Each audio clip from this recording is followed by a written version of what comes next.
to 90.3 FM, KFAI, Minneapolis.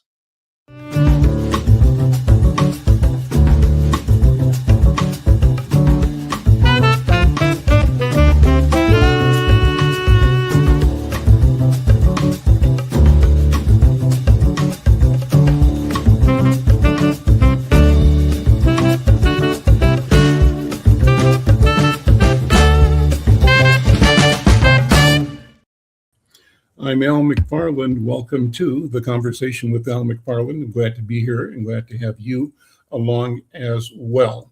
As always, I promise a robust conversation, a good program today. And as you know, of late, we've been writing about the legislature, about getting our community to pay attention to what our interests are and how do we advocate for the things we need in community for the best and most responsible use of our tax dollars and for a sense of justice, equity, economic development. Well, I thought I would reach out to some of the legacy institutions in Twin Cities to get a sense of how the discussions taking place over in St. Paul and how the general environment, given the federal administration's clamp down against DEI, diversity, equity, and inclusion, whether that's even a factor in the future development of community. And so today I had the pleasure of connecting with one of the leaders of one of the legacy institutions in Twin Cities. Kimberly Spates is CEO of North Point Health and Wellness. And North Point is an anchor institution for North Minneapolis on the corner of Plymouth and Penn, a brand new, newly renovated medical and social service facility and administrative center in the Regional Acceleration Center. This development of North Point in North Minneapolis has been the anchor for the reemergence of that corner of Plymouth and Penn, where we have North Point, we have Estes Funeral Chapel, we have the Minneapolis Urban League or Urban League of Twin Cities, and we have a block away the University of Minnesota UROC Center. So a lot of good things happening in North Minneapolis. But my question, Kimberly, thank you for being here. First of all, how are you? I'm doing well. Thank you so much Good, for good. the invite, McFarlane. It's great to be here today. Sure. I'm going to bring one person who's kind of co-piloting with me today, and Okay. that's Anthony Taylor. Anthony is active in community. You and he go back as well. Anthony, good to Yes. see you, my friend. And I know you got to leave at 11:30 or 12:30 at the bottom of the hour, but join me in this conversation. Kimberly, start with you if you would. Give people, North Point 101. What is All right. North Point? What's the value proposition, and what is the mission and role in community? All right. Thank you so much for that question. So North Point Health and Wellness Center is a federally qualified healthcare center that has been in North Minneapolis for over 55 years. A lot of folks remember Pilot City, which was born out of the civil rights movement and some of the unrest and discontent for our African American families, business owners back in 1968. And they came together and said, we don't need anybody to figure this out for us. We'll figure it out for ourselves. Mhm. And so created this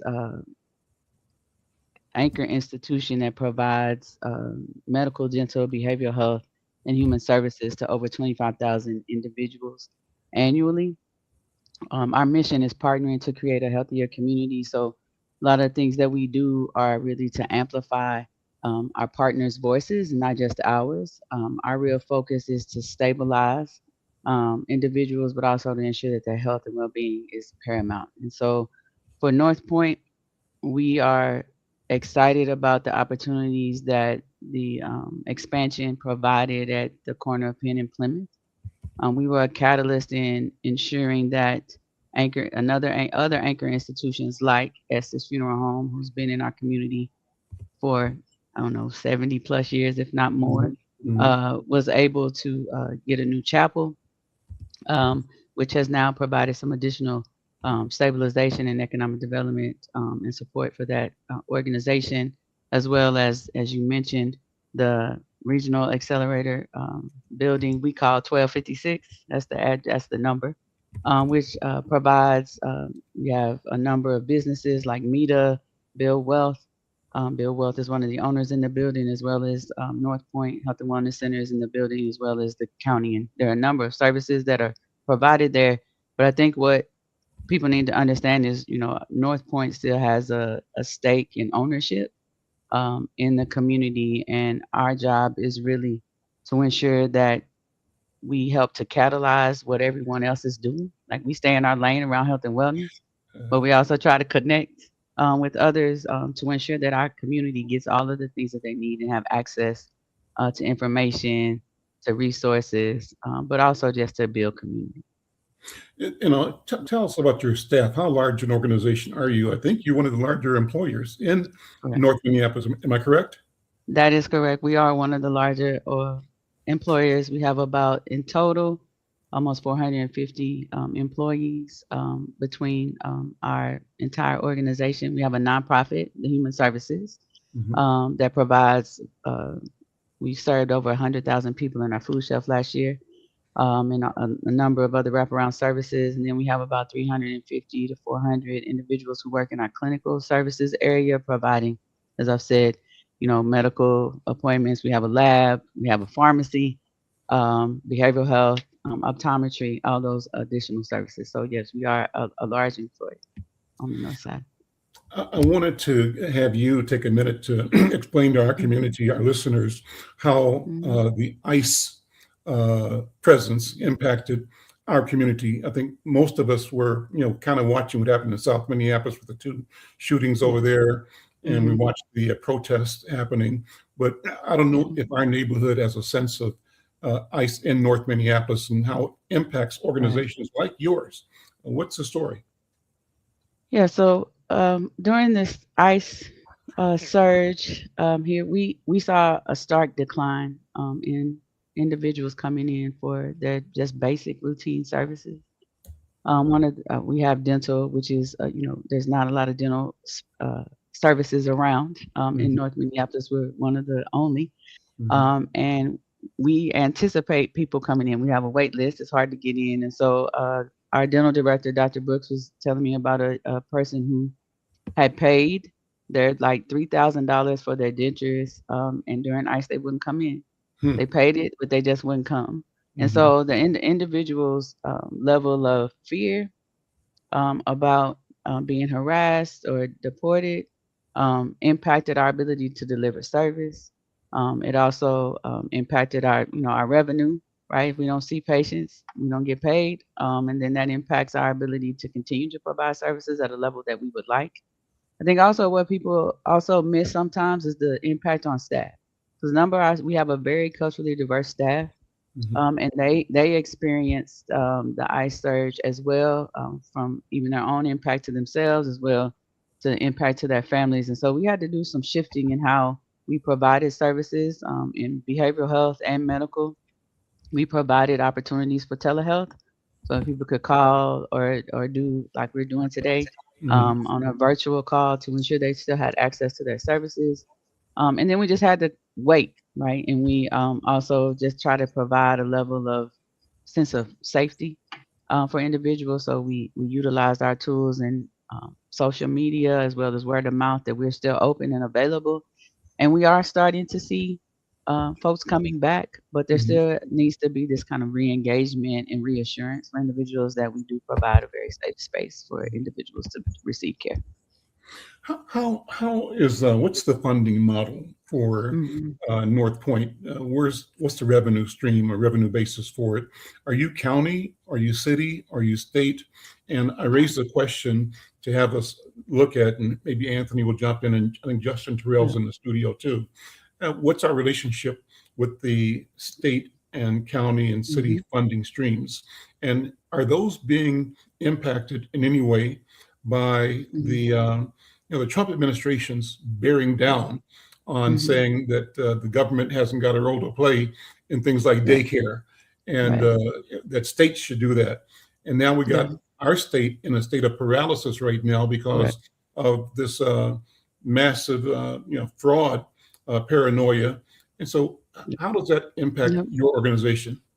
Yeah. That's a good question. It's a little complicated, so I'm gonna try to make it simple. I will try. So, as you all know, North Point has some folks know, we have two distinct organizations. Our nonprofit, like I said earlier, that does a lot of our health and human services wraparound services. So there are a lot of revenue that we get from county sources, from state sources through grants and contracts, but we also raise money through philanthropic means. So that's one source of revenue for us. And then on the clinical side, we are a federally qualified healthcare center, which means that we get an enhanced rate from Medicaid for patients who qualify for that. But we also get supplemental support from the federal government to ensure that we are able to provide services to anyone, regardless of their ability to pay. And so this enhanced rate that we get helps in some respects to cover some of those uncompensated care costs for us. And so that complicated model comes with a relationship with Hennepin County. We have a co-applicant agreement. So the county provides support when it comes to our building and our staffing, but the operations of the organization are managed and decisions are made by our community board, which is Mhm. made up of 51% patients who are people from the community who receive the services, who are impacted by the services. And so that's where the balance comes in when we kind of talk about, well, what's the impact to the community. We have folks that look like those who come to us for service, making the decisions about what services we provide, where we provide them, how we provide them, and who we provide them to. So that's how we kind of try to balance things out as far as like our revenue sources. So we've got Medicare, Medicaid, we have commercial, we take commercial insurance as well, and then we provide options for individuals who do not have insurance, right? I want people to really hear me and understand that just because you don't have insurance does not mean you don't have access to care. Mhm. North Mhm. Point was specifically set up in this model to ensure that you could come. If you're a small business owner and you can't afford Mensure on the marketplace, well, we have a sliding scale based on your income. Or, some people don't want to share their information, which we understand, especially Mhm. given the level of oversight from the federal government and how people utilize our information. Mhm. So and we have another way you can pay. We have a self pay, but there's still there's some discount to that. So was created as an option for everyone. And sometimes I think people think about, oh, this is just a free clinic. Well, economics 101, there's no such thing as a free lunch. And there's always a way in which we try to work with people to pay their bills. So I want people to not be afraid to Mhm. come for service because it costs you more to not get that abscess tooth looked at or not get that sore looked at on your leg than to come in and say, look, I just don't have it today. How can I make a payment arrangement to pay for Mhm. my service? And actually, it costs the city and the county more as Correct. well. You don't get Correct. the service that you're eligible for, that you can, Correct. work out a payment plan on. That problem escalates and is Correct. going to be more serious and more dangerous, uh, Right. both perhaps in your life, but also in your costs for treating a Yeah, situation. So, that's yeah, true. let That's me true. bring Anthony Taylor in here. Yeah. Anthony Taylor, and I think Justin Terrell is in the back room. If he's not, he'll be here in a second. Anthony, good to see you as always. How you doing, my friend? Doing well, thank you. Yeah. Well, so join me in the conversation. You and I go back in this town a long, long time, and you work in the wellness space through the Cultural Wellness Center in South Minneapolis. You're an advocate for fitness and outdoors and engagement, and you also are involved now in developing business activities along the river in North Minneapolis. When you look at the overall future of North Minneapolis, how critical is it to have institutions like North Point grow and be sustainable, at the same time support the entrepreneurial and wealth building initiative of our community as well? What do you think? Well, I will say I love North Point. I'm a former board member, as well as my mother was a former board member, and of course North Point. Matter of fact, fun fact: North Point was an original funder of the Major Taylor Bicycling Club when we first started, and so Mhm. continue to have that relationship. So North Point is critical at the North Side, and what I want to say is that. what Kimberly said that was really important. They are the #1 employer in North Minneapolis. I think that I mean, I don't think there's anybody else who employs 500 people in the geography of what we see as North Minneapolis. So I think the thing that I see is that there's North Point, and there's an industry around that. Healthcare is a growing industry. There's workforce development opportunities there. That is, as North Point works very hard to pay their team members what I'm calling family sustaining wages, which that's the thing for me. I think that wealth generation and wealth is too abstract. The bottom line is growing community members' median household income. Part of that ties them to an important thing, which is healthcare. So, I mean, it costs. Healthcare is a real cost. And so I think really important message around that North Point has an option for those who have chosen not to have insurance or unable to have insurance because the economics work, right? So it's a really important message that families take that on and take advantage of that resource. But I do think that as Kimberly talked about, that this is a $50 million development. This isn't, I mean, I think those are real numbers, people. I think that when we talk about development, it is not a small thing. So $50 million developed there is important. What I'm hoping for is a much more complementary kind of outcome, because I do think that North Point is critical. We need an additional $50 million to develop around the business side, creating more jobs to match that. And I think that this is kind of our struggle right now, is that we have an overinvestment. Everybody you named, Estes is a small, long-term business, viable to the community, but UROC, Build Wealth, META, none of those add value in the community in a way that we can speak to. And so I think we always have a challenge there where we have to do both of those things at the same time. And if all the growth in what we provide in North Minneapolis is a service, then I think that's where we're not growing a balanced pie in terms of the reality of who lives in North Minneapolis, the identity of North Minneapolis, and the bottom line is the economy of North Minneapolis, because there is an economy there, and that's our challenge. Justin Terrell is joining us. Justin is with the Minnesota Justice Research Center, and we've been, between Anthony and Justin and I, kicking some ideas back and forth over the past several weeks, having to do with the questions I have raised at Inside News about whether or not North Minneapolis or Black Twin Cities is getting its fair share, its fair treatment by the legislature, particularly in this environment where there is, it seems, a call for intense scrutiny on legislation or funding for Black controlled, Black managed solutions. And I had compared the history of the state's direct investment in the Black community to the state's direct investment to the Iron Range. And the Iron Range was like a beautiful case in point, because without hesitation, our state rallied to reduce, eliminate, respond to the pain that the white people who live on the Iron Range were feeling during the economic cycles for that community. So the question is, can we do the same thing in Twin Cities for the Black community? Justin, let me have you jump in here. What do you think is an appropriate role for a state in supporting economic and cultural and social and health development for a community? What do you think? I think well, first of all, thank you for having me, and I've been having some tech issues, so I appreciate the patience.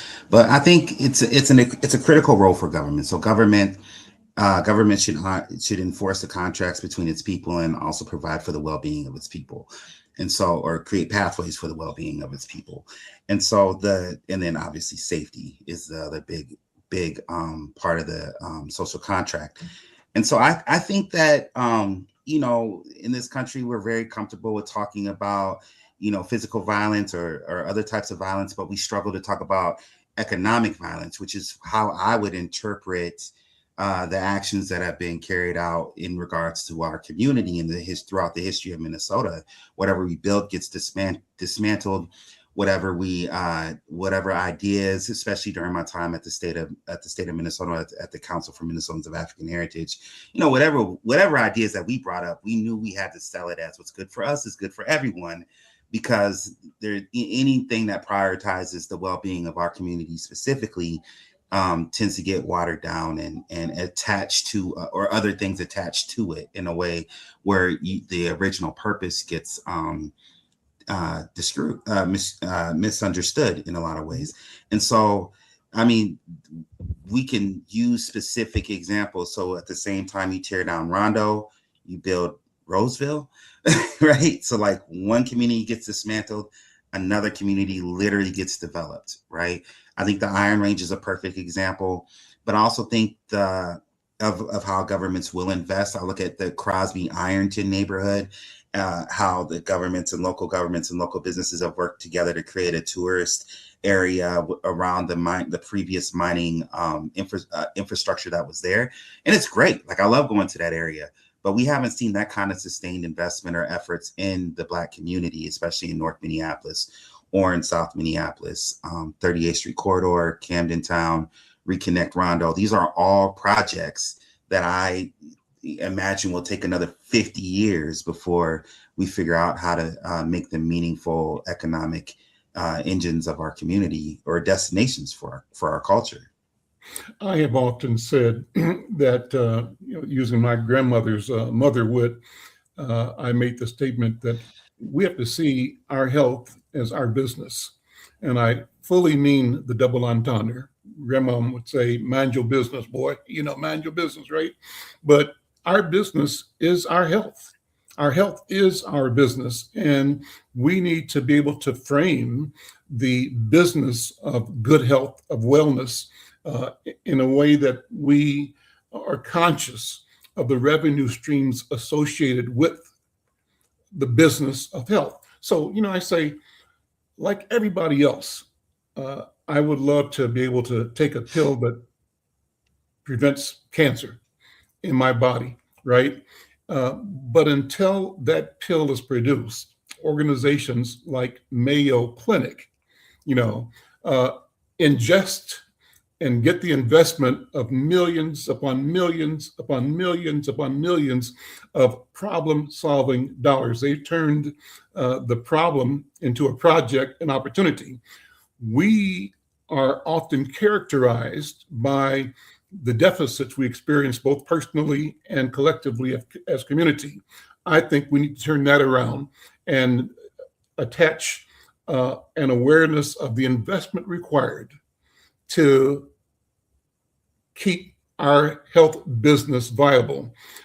Anthony, you made a statement about, the value that organizations like the university and I think you said Urban League, which are nonprofits, add to the community. Go with that a little bit more, because I'm wondering what is the proper balance equation that strengthens those resources while also strengthening our economic development. It's not an either or for me. What do you think?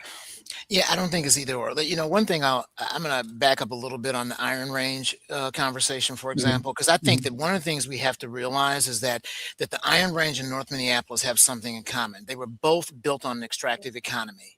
That in Iron Range, it was an extractive economy related to the soil, and the people then reaped a benefit and lost their health. So we, in North Minneapolis, it was an extractive economy based on the labor of people. It is not separate from what we have seen in during the enslavement, Jim Crow, and then it shows up in a void. At some point, the void, right, the value is taken away. So there's something there. The thing with the Iron Range is that they have rebuilt the reason for investment based on a future economy. What we have done in North Minneapolis sometimes, and particularly as we look at it, is that we have justified the investment based on the disparity. The lead headline is African American disparity, and that is a justification for it. That is not a justification. They're not down with that. When you erase this, you believe that what we see as a disparity is actually the quality of who you are as a human living itself out, right? So we lose that battle. And I think that actually is, I love it that Justin has gone up to those places. I mean, we are going on vacation. We are heading up there for the experience of being in the great outdoors and taking that tour of the mind, right? And so it's a weird thing that what I am saying in terms of health is that I really do think that we have to build this on the value of contribution of Black life, the value of Black life, that every one of these businesses, and I count North Point as a business, as a strong, viable business, that we have to measure the outcome and their ability to actually deliver the change that we want. And that's what I'm kind of saying in terms of value.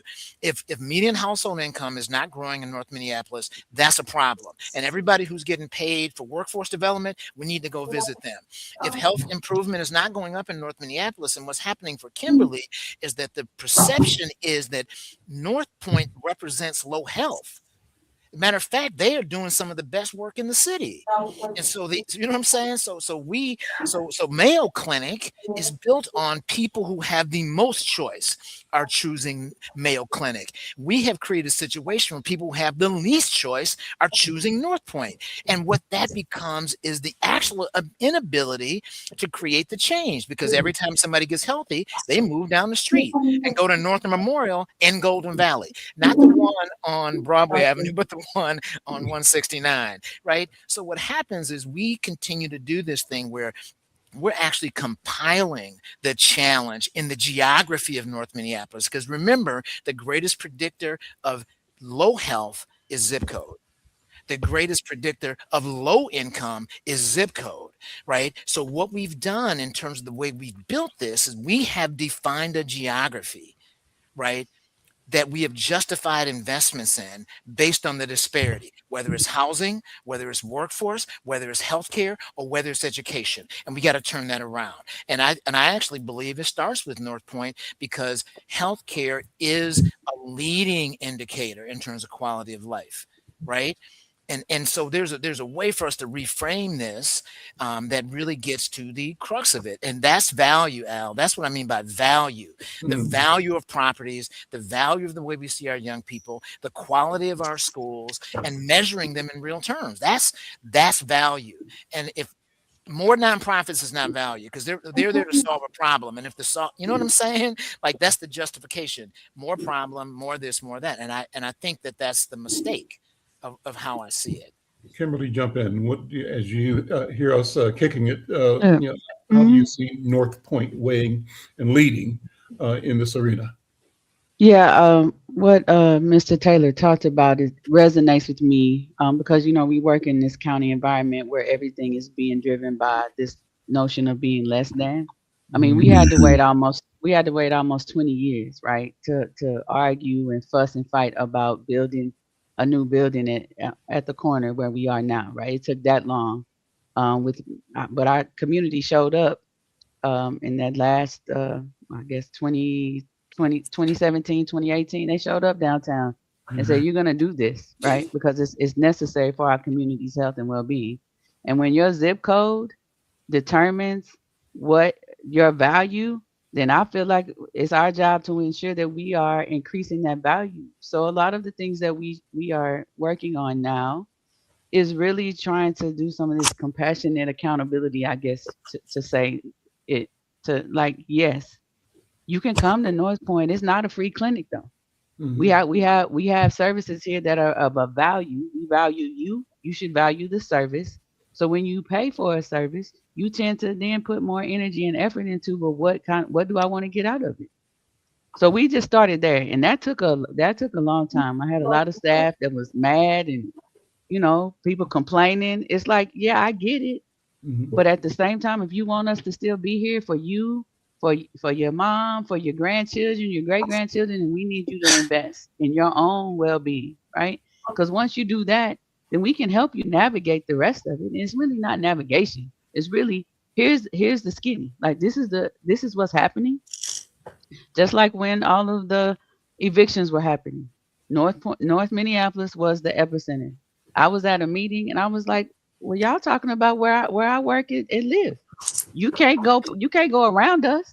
You got to Mhm, come right here, right? You got to mhm, come here and you got to help us figure out how we're going to stabilize this community and provide opportunities for people to now get the down payment that they need to get the house that they want. So a lot of our programs have evolved over time from really moving from just emergency crisis response. Yes, we know people in that space, but now we're really trying to look at how do we help people stabilize and then look at now that I've stabilized, what's next? Not to mhm. just I just want to sit here because now I can pay my rent every day and I can get my kids to school on time.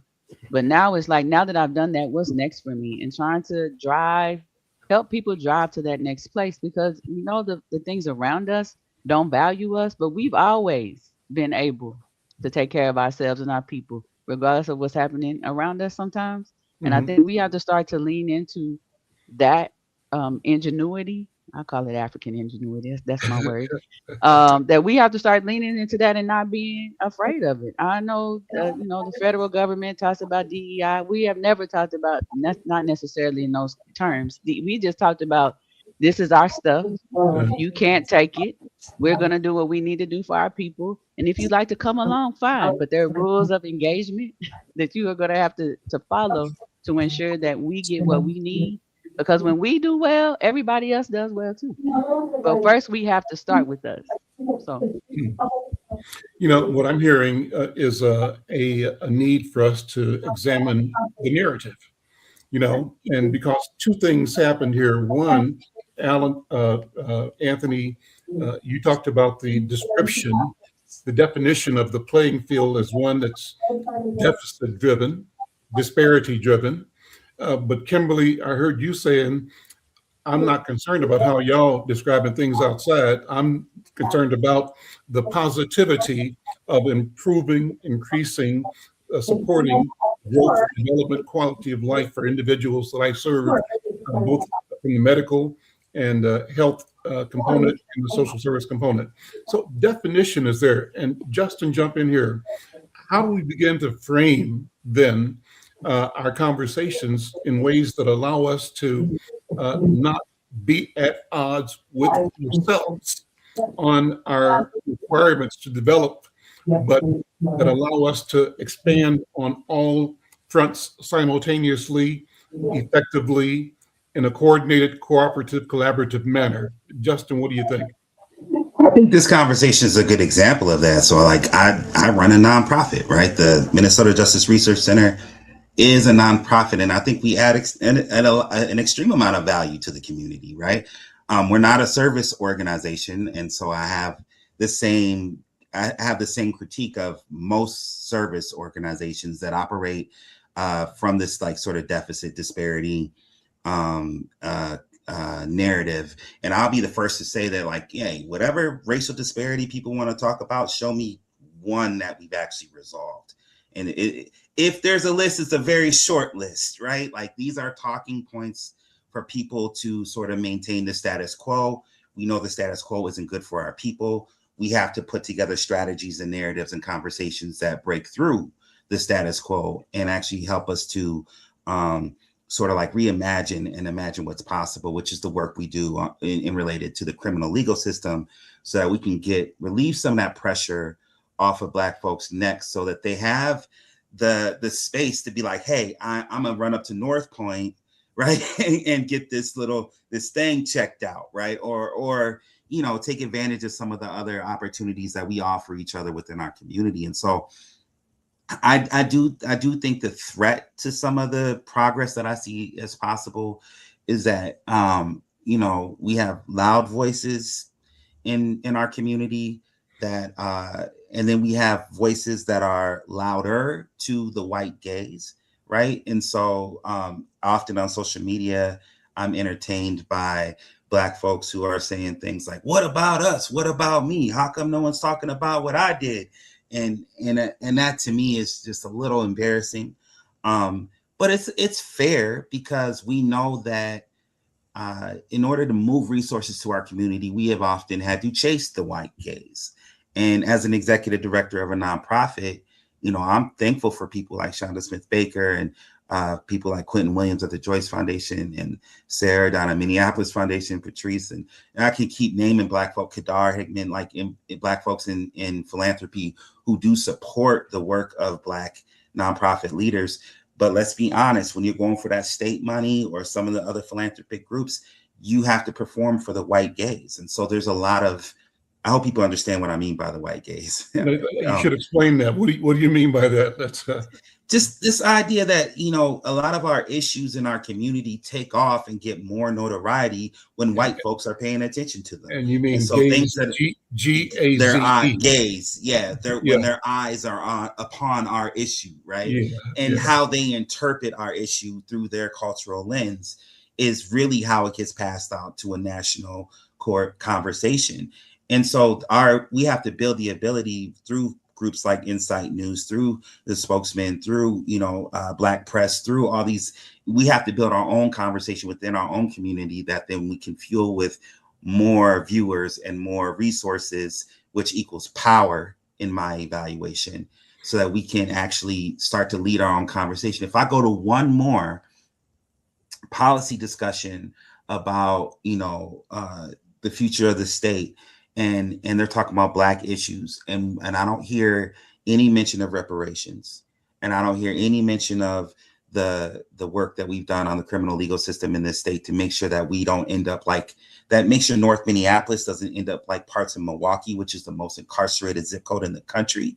If I don't hear those kind of that kind of language in spaces of power and these policy and these funder conversations, I know that's ultimately not a place for us, right? Mm-hmm. They're not lifting up the issues that directly impact us.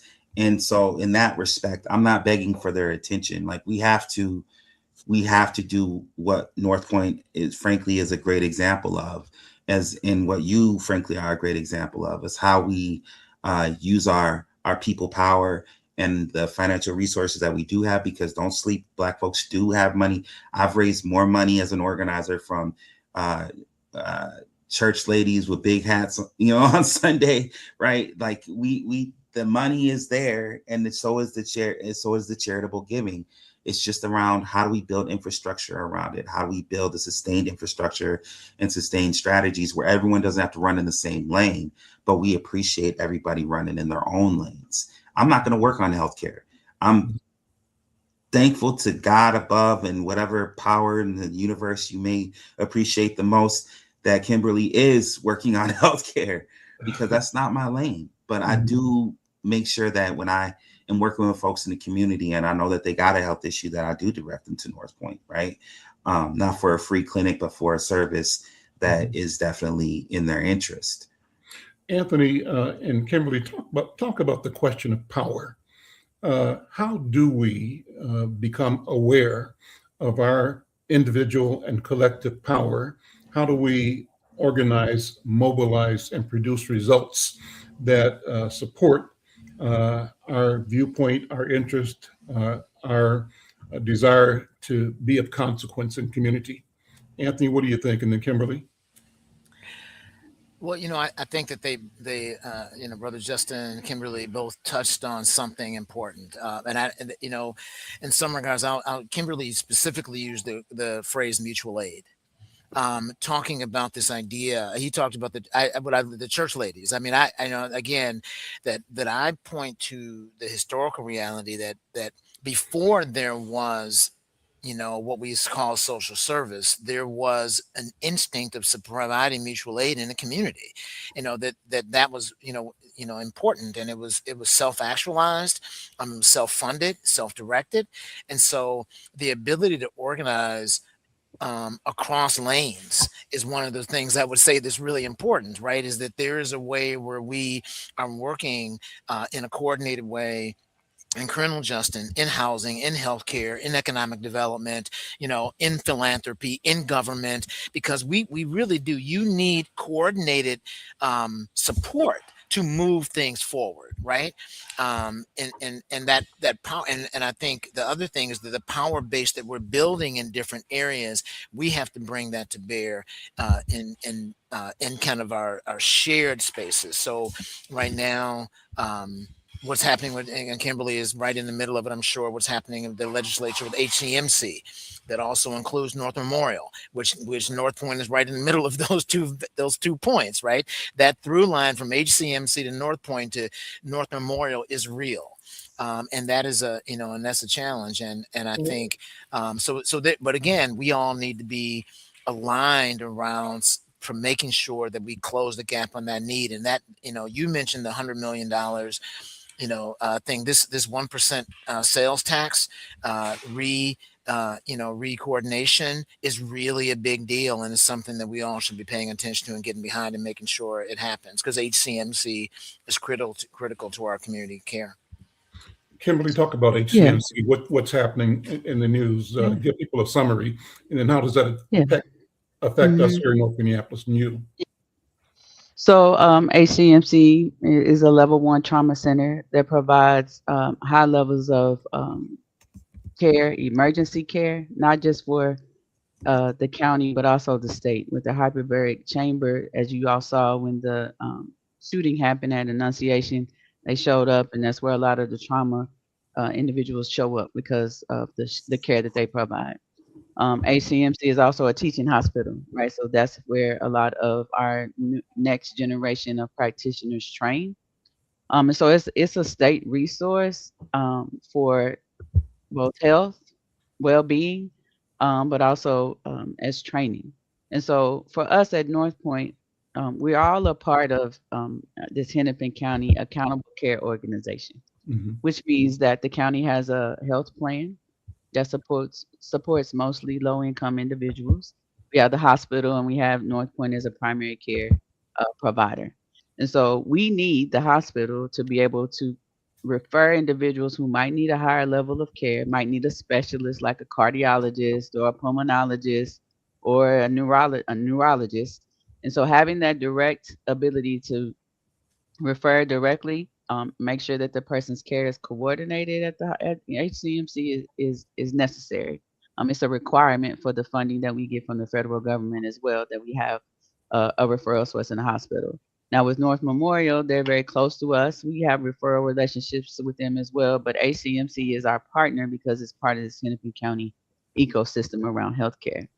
And so right now, as you see across the nation, hospitals are struggling to stay afloat because of a lot of the changes that are happening at the federal level, what the federal level will pay for, and then what now has to be paid for by either at a state level or a local level.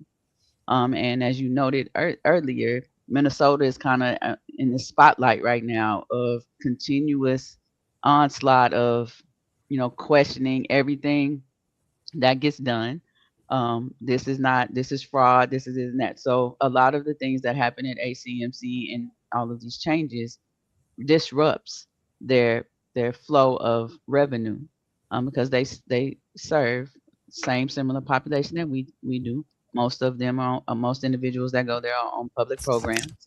So you're not getting the full reimbursement anyway if you get reimbursement at all.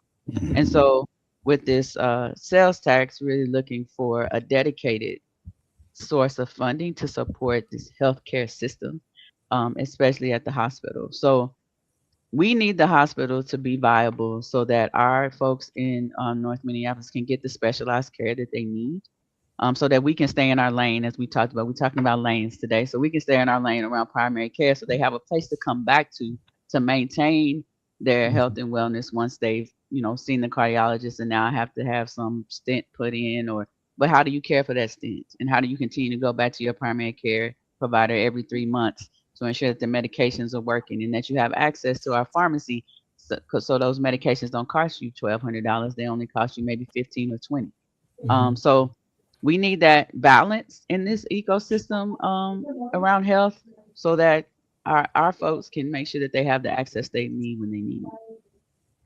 Okay, Justin, any thoughts on there? I don't know that I have much to add other than HCMC also does a lot of research, and so there's it's a massive enterprise, and so we need to protect it, not just for the services once again, but like for the research, for the education, the training that you brought up, right? The other roles that it plays in our community as well, and so we got to figure it out. I will say that my annoyance with this issue is that institution that is that important to the fabric, the physical infrastructure of the city, and to how people go about getting services, health services in the city. The fact that it kind of has been looming for all these years, and we've lacked the ability to sort of like proactively get ahead of the problem. That speaks to a bigger issue. I do know that there's a lot that's out of their control when the federal government does some of the crazy stuff it's been doing. But we should be trying to make sure institutions like that are in the strongest position. Kimberly, do you all have a 10-year, 15, 20-year plan for North Point? Have we developed that kind of muscle in the community already? Yeah.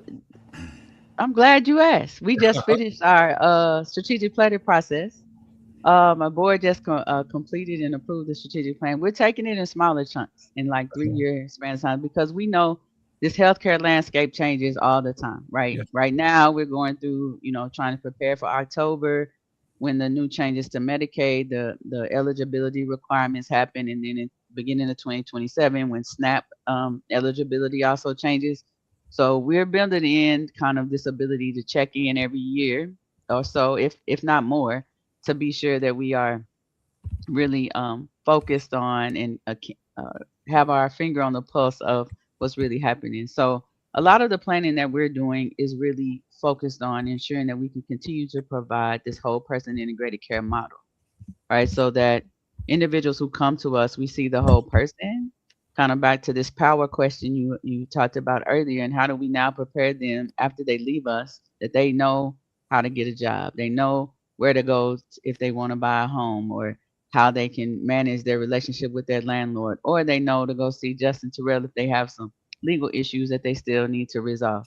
And so we're really trying to lean into what our history has been, and to not stray away from what the community needs, right? Because a lot of the things that we do really goes along with where the community is, because we are community focused. As I said earlier, we have 51% of our board is made up of community members. So I think it's going to be important over the next year and a half that individuals educate themselves about the healthcare system, about how government works, right? Because a lot of people don't know. They just get their tax bill and say this tax bill is high, right? Yes, it's going to be if you own a home, especially in Hennepin County or in Minneapolis. Yes, and now potentially you have another sales tax that you're going to have to pay if you're in Hennepin County. Like, those things you need to understand how they work and how they impact you, so that if it doesn't work for you, that you know who your representative is. So you can pick up the phone, or you can send an email, or you can show up at a town hall. Because the more we show up and are informed, the more those who are in power have to, make some different decisions. And I think when we say, no, it doesn't work for me, then we get the people in place that we want to have in place to help us. But we have to be educated. We have to understand the power that we actually have. Because as you see now in the change in leadership at the top level, folks are finding their voice. Some of us are not using it, right? Because we told you before this happened that what was going to happen is happening now. And it's like, well, sometimes you just got to sit in that. But for us, understanding the voice that we have, we use it, right? We had some questions about, how this sales tax thing was going to work, or even with voting rights, right? We bring the right people to the table to help answer the questions, so then people can say, okay, now I know, I feel like I have a way in which to make a decision now. So as we think about North Point's role, and as it has been for the past 56 plus years, it really is to be able to gather information and give that information back to people in a way that makes sense for them during the time frame that they need it, so then they can take it. And we encourage people, like, show up. My board, I ask them to show up in places and spaces. They show up, and they know what we prepare them. They know what to say, and people listen, right? Because now they're talking to a constituent, right? They're talking to a potential voter, right, for what's happening in the area, or someone who can show up and change the trajectory of something that's happening at the state or local level. So I feel like we've done our job when our people show up in spaces that maybe they didn't always feel like they were welcome, but they still show up anyway. Justin, what about it? Showing up, that's something that is Yeah. foundational. Uh, Yeah. and so let's say we end up getting the message that our people, the light bulb goes off broadly through the community, young people, older people, people that might not have been intentionally engaged. If that happens, what changes? If we show up at our maximum level, what will change in community?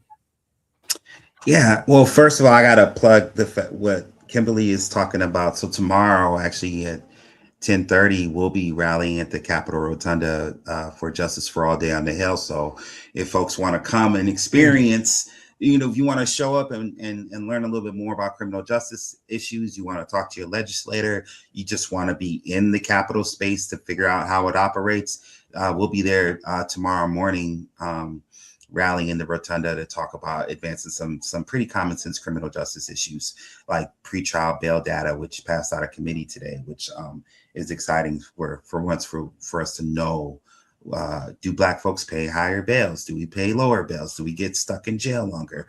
All those type of things are what we're trying to work on. But to your question about what's possible, that's like the best question. So Adrienne Marie Brown says that all organizing is science fiction. And that's where I get excited, because it's not up to me or anyone on this call to say, to paint a picture of the future of what's possible and try to get everybody there. The exercise is actually much different. It's about getting us together, at a hyper local community, grassroots way to really start figuring out what are the intersections and where do we have opportunities to make a difference. I think development is one. I think healthcare is another. I think on education, we have showed and demonstrated success in our community and what we can do. And we've also been targeted, dismantled, and hit with multiple scandals because of that success. And so it's like we have to be careful how we start to build these strategies. I think step number one is really just holding space to actually imagine what's possible. I will give you my 30 seconds on the criminal legal system, what I think is possible.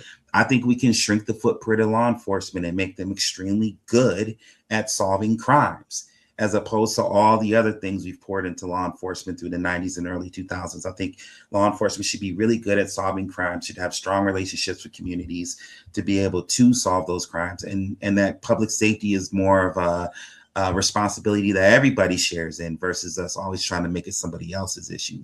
I think in doing that, what we have is safe communities with low numbers of involvement from the system, which there are tons of those communities across the state. They just so happen to be filled with white folks.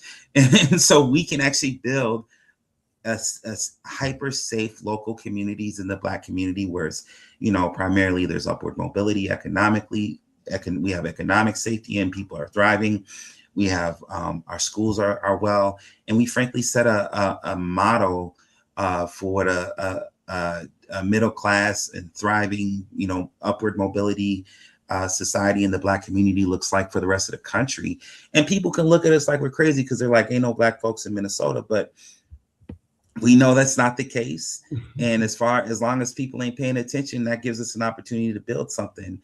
But I do think step number one is just creating space to imagine what's possible, and frankly giving credit to some of the success that we have already had, and getting away from the deficit and disparities conversation, and recognizing that the DEI, deficit and disparities conversation is a conversation that frankly belongs to somebody else. Those aren't our conversations. We see ourselves far more complete than those narratives offer. Yeah, I agree. I agree with all that, because I think for us in the healthcare space, we're really trying our best to create a space where people are healthy, right? Even with all the things that might be predisposed because you're a person of color, how do you live with and understand how to manage that in this place where, like you said, there's upward mobility. Our education system is working for everyone. Our, the having access to whatever it is you can imagine, and you don't feel hindered to go after it. That's what I think about when I think about, the future and how we create it. But in the healthcare space, we're always like, how do we improve on the quality of the care we provide? How do we improve, health outcomes for individuals? Like I would like to see Black women not die and Black babies die in childbirth, right? I'd like to see that number go down. But I also want to lean into the joy it is to have a baby and not feel like I always have to be a statistic that people talk Mhm. about. Instead of, talking about it's a joy to have a baby, it's always these other things.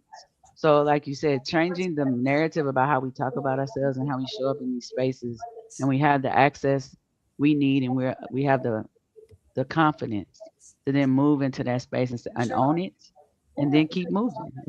If that's what the future looks like to you. Yes. Did either of you know my friend Yusuf and Janie? Kimberly, did you know Yusuf and Janie? I did not. I'm sorry. No. Justin, did you know Yusuf and Janie? I feel like I don't want to like over exaggerate my connection with them, but what did I see recently online? That Well, Yusuf died last week. That's number one. he And I wanted to passed away. That's what take a I. minute to pay tribute to him. In fact, joining me, I don't have his video yet, but Bill Young was a personal friend of Yusuf. Bill, can you hear me? I can. Can you hear Again, me? we don't have your picture, but your voice is loud and clear. Okay. Take a minute, if you would, and just talk about Yusuf and Jeannie, who he was, and how we owe it to ourselves to celebrate his contribution, his genius, the love he brought to community. Hello, everybody.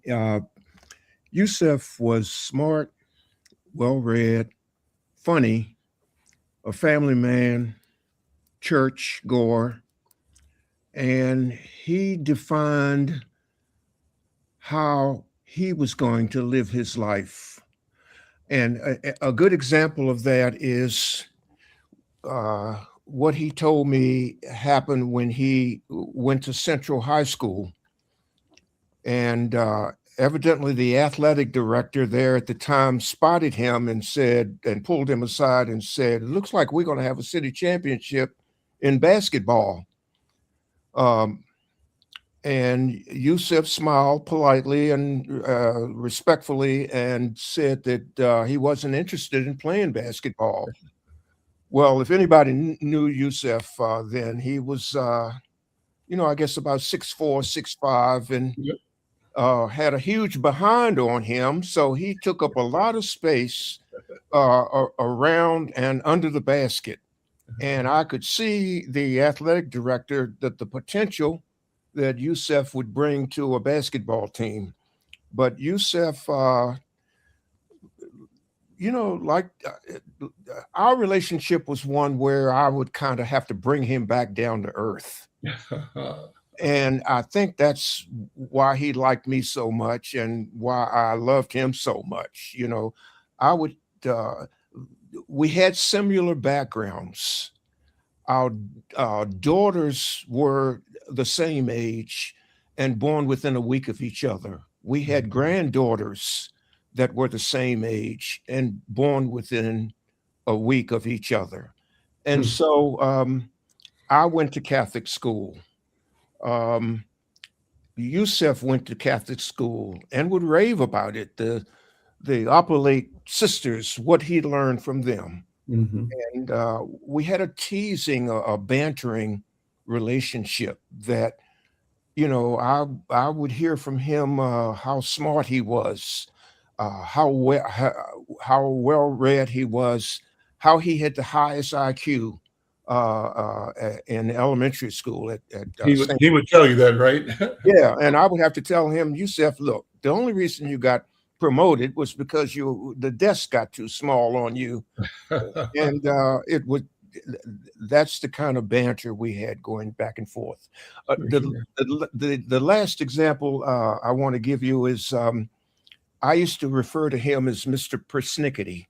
We go to a nice restaurant and Yusuf would start out by asking, what kind of soup do you have? And we have 30 seconds. 30 seconds. Go ahead. We have mushroom soup. It's delicious. And Yusuf would, well, what kind of mushrooms do you have in it? And I say, Yusuf, come on now, calm down. Just calm down. Just order the mushroom soup. And that's the kind of relationship he and I had. That's wonderful. Look, we're out of time, but thank you so much. We're going to talk more about him in the future.